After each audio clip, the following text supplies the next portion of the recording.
What up, everybody? What up, day takers? Welcome to the day to take. It's Monday, the 3rd of March in the grand year of 2025. Since it's Monday, I thought I'd bring a bar story because I have so many. This one has taken some time to iron out the details and to protect the people involved. And whatnot. Even though this story is like 20 years old and it involves divorce, and like the night it all came to the head of said divorce paperwork being served to a young lady. Yeah, so let me say welcome to my return. Welcome back to the return. Channel viewers, welcome if this is your first time. I am attempting to tell this story without giving too much information. Yeah, I've even taken several walks this morning to try to figure out how I'm going to do this. That's the problem I have with some of these stories. Some of the details are just too, yeah. So here we go. First, let me say this is for entertainment purposes only. I have modified some things to help protect us all. The parties involved, myself, and all that wonderful stuff. The restaurant that this happened at doesn't exist anymore, so yeah, we should be all right. Plus, it's 20 years ago. Something like that, 20 some odd years ago. Okay. Let me paint the picture. Let me start I'm in Colorado, working at the Great Northern. That's the restaurant that doesn't exist anymore. I am bartending now, so I've been there over a year for sure, because I just served tables for about a year before I started bartending. The weather's kind of nice outside, but it gets chilly at nighttime in Colorado. So it's probably like a Wednesday or Thursday night. Not extremely busy, but as the week draws closer to the weekend, business builds. So I'm assuming it's like a Wednesday or Thursday, because it definitely wasn't a weekend. Didn't have that vibe that day. I'm behind the bar. It's like, I'm going to say 7 or 8 o'clock. And the restaurant is busier than the bar right now during this story I'm telling. So like the restaurant's pretty full. People are having to wait to actually go sit in the restaurant. So the cocktail area is pretty full. The bar is probably half full, maybe even a third at times, because people will, order their drinks, maybe an appetizer, and then they'll get called for their table and go sit. This gentleman comes in. They caught my eye right away because I'm working the bar well. Other bartenders working the service well, making the drinks for the restaurant and the cocktail area, providing those cocktails for the servers and cocktail waitresses so they can deliver them to the table if you're not familiar how that works. So guy walks in and he is like Dapper Dan. He is GQ'd up, attractive middle-aged man, salt and pepper hair. I guess it's more like dark brown graying. He's kind of extruding. He's wealthy, but he's not trying too hard, so he's probably real wealthy. And that's kind of a detail necessary for this because he was a rich man. And sport coat on, maybe a polo tucked in, some slacks, if I remember correctly. I remember it was like brown, light, dark houndstooth pattern. I don't know why I remember that. Real cool guy too. I loved his energy because he was like even keel the whole time. And because this story gets crazy with what happens. I hope I can get it all in there congruent because you know how I am with my details of my story. And I've been practicing on this one at least for an hour or two today. It's a good one.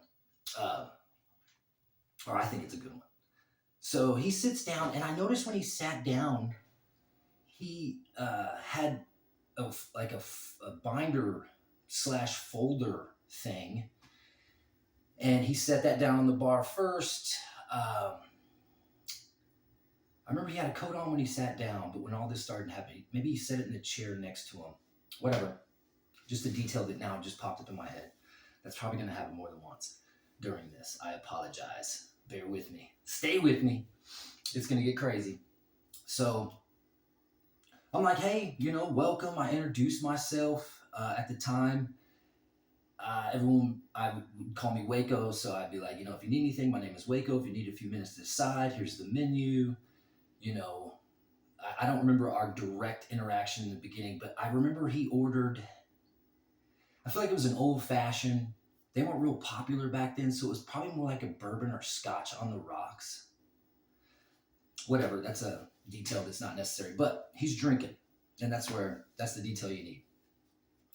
He's not power drinking, he's sipping, and we start talking just general kind of, PC stuff, like, how's your day been? He's like, has it been busy in here? And he's kind of asking qualifying questions because I didn't realize what he was doing. Because he was like asking me, is it going to get busier than this? Because I know you guys close in like 3 hours. And I was like, it's not crazy. I was like, why are you going to have a big party coming in here? Because I figured it was business related because he had that folder with him. And he's like, no, man, as a matter of fact, I'm going to serve my wife divorce papers today. And I kind of smiled and, like he's kidding. And then I kind of looked down at the papers and he's tapping the papers. I think he might even be tapping his drink on the papers in the folder. And he's like, yeah, I feel like I have to do this in public because she has aggressive tendencies. I don't remember his word. Like he might even said she gets real violent. I don't know, because now I am kind of worried, kind of paranoid that some crazy, domestic dispute's going to unfold in this real nice restaurant. But he said he felt like he needed to do it in public so she would behave. And he's like, I think he said something like, I hope she's not drunk already or something. So I wasn't trying to pry too deep because I could tell he was like in thought, possibly going on with an inner monologue, like how he's going to say this or whatever. But he was real chill, like hands not shaking, real chill, sipping, thinking. I'd come and check on him, and I am forming this mental picture of this crazy, angry lady. And I don't know what I thought she was going to look like, but I'm picturing a monster because, she gets violent or something, he said. And I think he may have said, I hope she doesn't have a weapon on her. I remember there was something to that detail. I wish I could remember. It was just so long ago. But I think he's on his second drink now. And I believe, he ordered a drink for her already. I think it was a glass of wine. I think it was a white wine. Who knows, though?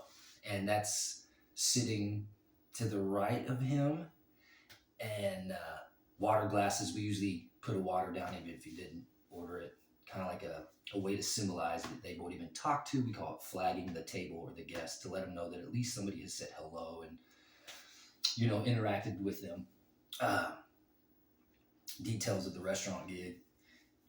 So I am now Uber watching the door. I'm attentive. I am trying to pick out who is this lady that's coming in? What's she look like? What's the story here? And now a woman is coming in. She is, I'm not sure if it's her, but he sees me look up every time the door comes open because it's this big circular, I forgot what those are called, circle doors, swinging doors, carousel doors, that thing. It was big copper glass, real cool restaurant. I've told you before, I really liked it. I've learned the most I've ever learned about restaurants here. Not just about restaurants, but about people. This story is case in point. So this woman walks in, and she's a hottie 5,000. She's 28 to 32, maintained perfectly. Probably got the Pilates instructor. She looks good. She's pretty, but she's very, what's the words I'm looking for? Well maintained, high maintenance. Those aren't. I'm not making judgments here. I'm just trying to paint a picture. She liked attention, and she was dressed and presenting as such. That's pretty good. Like, skin tight dress. I remember it being bright and sparkly. She had the fakies. She was small and petite and looked happy and all that kind of stuff. So I didn't think it was her. But she, on his 6 o'clock comes up, wraps her arms around his back, the hug, they kiss. I think he pats the seat. I think he even pulls the seat out for her. She sits down, and then he swoops that paperwork off the bar and sits on it. And she's like, "What's that?" And I can't remember his exact words, but it was something like, "We'll get into it," or "Give me just a minute, I'll show you," or something to that nature. So I've already prepared the drink for her because he had ordered it earlier. So I maybe slid the menu over to her because now the paranoia is setting in, because now I realize she has no idea that this is about to go down. And if she does, she's, denying it, not accepting it, whatever. Because I did notice halfway through the interactions, her hands were already shaking before the detail came out that he was serving her with divorce papers. So I didn't want to seem all eavesdroppy. So let me know if you need anything. My name's Waco. So stupid. Whatever. It's in my past video why that became a nickname and why it's tattooed on my body and all that kind of stuff.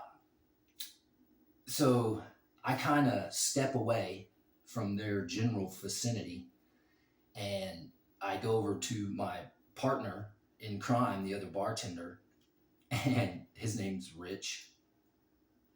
And I kind of told him, I gave him the gist of the story and, hey, we should probably pay attention to this situation. You always want to communicate with your team because this might get out of hand. Like, I don't know what's going to happen, but did you see that paper he had on the bar when he sat down? Those are divorce papers. He's about to hit her with the thing. So he's like, what? And I remember him saying maybe something like, I'll take it. I'll take her off his hands if you don't want her, because she was, she's hot. Not my personal cup of tea, but she was hot. So I have this weird superpower, if you will, and it's just something that I've honed over the years of bartending. And it doesn't matter how much background noise there is in the place, whether we're inside or outside, because I've bartended outside before for different things. Good stories there too.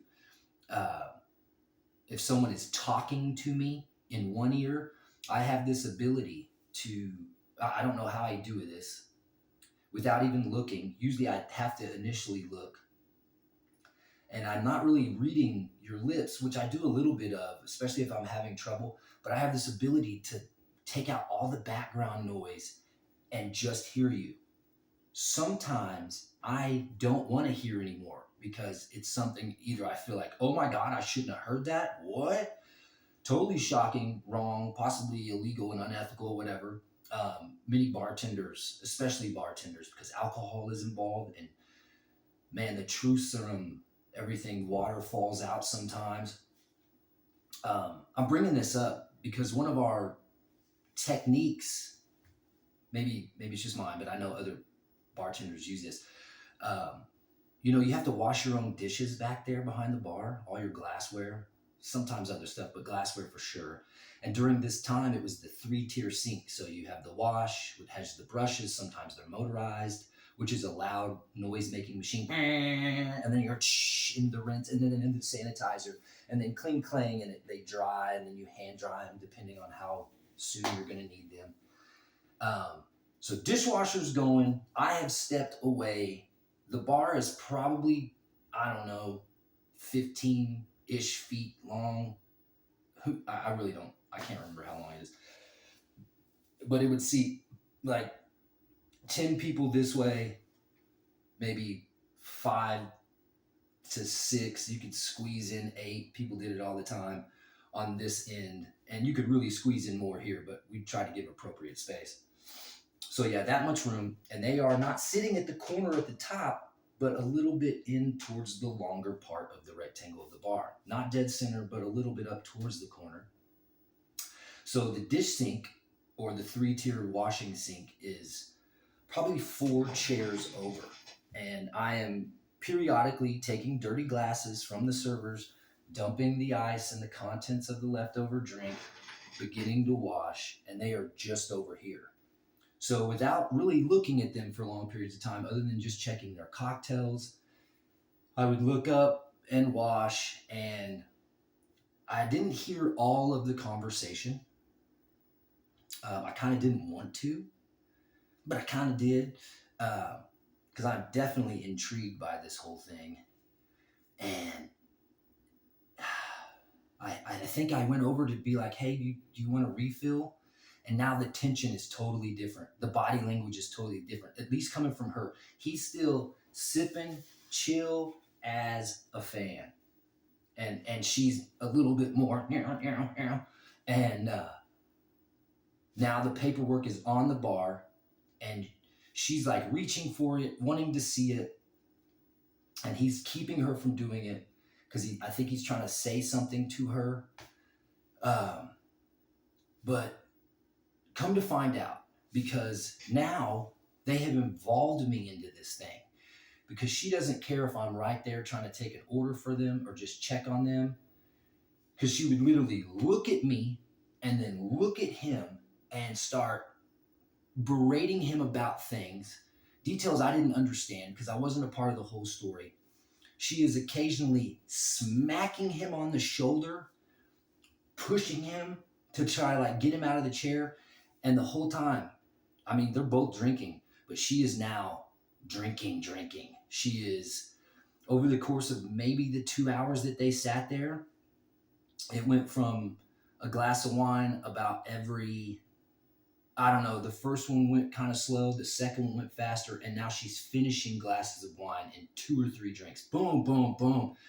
So the temper is growing. She is occasionally getting out of her seat, raising her voice, stomping her feet, making a scene, basically. So it's my job now to come over and be like, hey, can I help you guys? Is everything okay? And she says something to the effect of, this jackass doesn't know what he's got, or he doesn't know when he's got a good thing, or something like that. And how am I supposed to respond to that? Oh, I'm sorry. You want another drink? Because she didn't need another one. Can I interest you in some of our delicious cuisine? You know, who knows exactly what I said, but I'm trying to be, Mr. Congeniality over here in this Jerry Springer episode of, wealthy people divorce. I don't even know. So now the situation is she keeps pulling me into the conversation. I keep trying to distance myself. She would call me over to relate some incidents or whatever. And one of these times, there was probably 5 or 6 times that happened. She's like, come here, can you believe this? He opens up the folder, and it's the divorce paperwork, which I had not seen yet in my life. I would in the future. There is a Ziploc bag with photographs in it. Man, and when she saw this, she knew exactly what it was. And inside there was a check, like I don't know, severance check. I don't even know what you call that. Thanks for the good times, but you cheated on me. Here's some money. I don't know. Because I think she was hinting to the fact that she was going to get money from him because he's asking her for a divorce. And he is now having her, he's like, okay, we'll explain this then. Because so and so, which happened to be his sister, these are details I got after being a part of this whole thing. It's so weird to do it in public, but I know that he was doing it so she didn't try to like do something horrible to him at the house or whatever, you know. Paint that picture. That could be anything.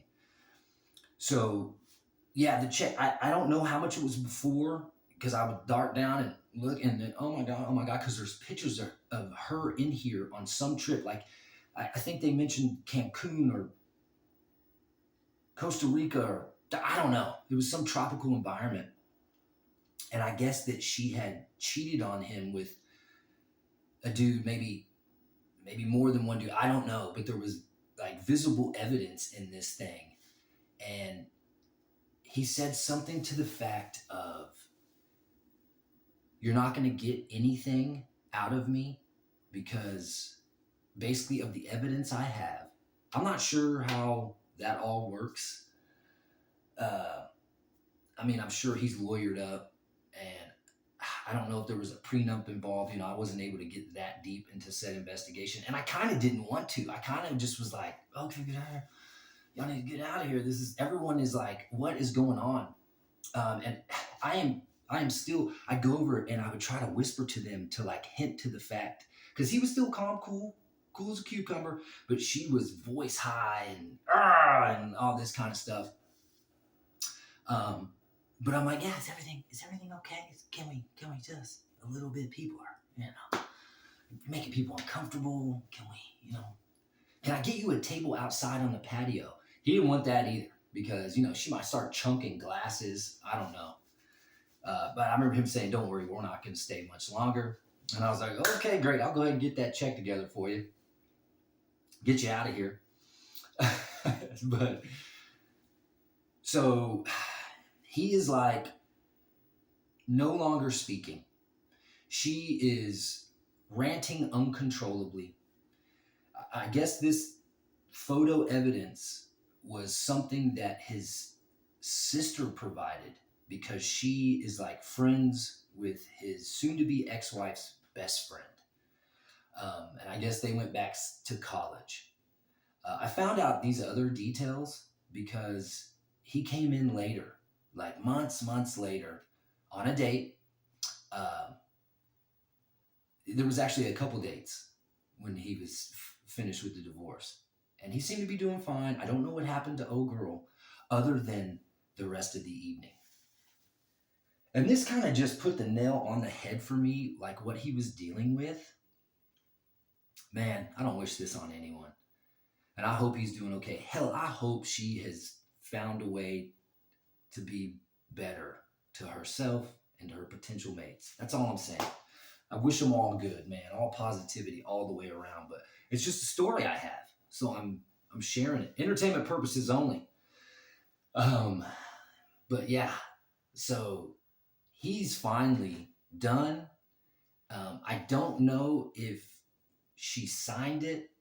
I remember him giving her things out of the paperwork and then him taking the rest. He is now closing the tab, and I guess she's not going with him. They live together. I don't know how this is going to unfold. But now he's like leaving her with me in this state of fray, intoxicated. I don't know where she's at on that level, but she's not very big, and she's had quite a good amount of alcohol. So he stands up, puts his coat on, gathers his things. He asked her before I ran the credit card, would you like something to eat? Because I'm getting out of here. And she's like, no, called him a customer a couple of times. And she is periodically in these last few minutes, because she knows that he's about to dip out, she's like looking around because she's about to do something. Man, I was like, how do you bounce somebody in this situation? Like, how do you get them out of here without, you know what I mean? Because I feel like she's dangerous because you can't really do anything to her, because she's a little bitty lady, but she's dangerous. You could tell. She's fucking piss and vinegar, what dangerous. So closes the tab, and I think he even shakes my hand and kind of gave me a smile. And he literally, while my hand is still in his hand, he said something to the fact of like, well, at least you have a good story to tell. Here it is. Here it is. I've told it a couple times, behind the bar. Uh, Believe it or not, this has happened on multiple occasions during my 30 years of bartending. I have been a part of relationship debacles, divorces. Uh, Actually, on the positive upper side of that, I mean, those could be positive, I guess, depending on the situation. But I have been a part of people meeting, dating, marrying, and having children. And like I made the drinks that marinated the whole situation into a delicious recipe of life. Oh, I just painted that picture. That's not bad. Anyway, back to the story. Because I got to tell you how this thing ends. It's so crazy. I can believe it, but man, I can't believe it. So he's gone. She is sitting, standing, talking to people. She's intoxicated. She is literally telling people at the bar what a douchebag this guy is. I thought he was really cool, really nice. She is moving around through the cocktail area, annoying guests. I have asked her several times to please have a seat. She is not listening to me. Yeah. So she's now looking for someone to buy her drinks. Yeah.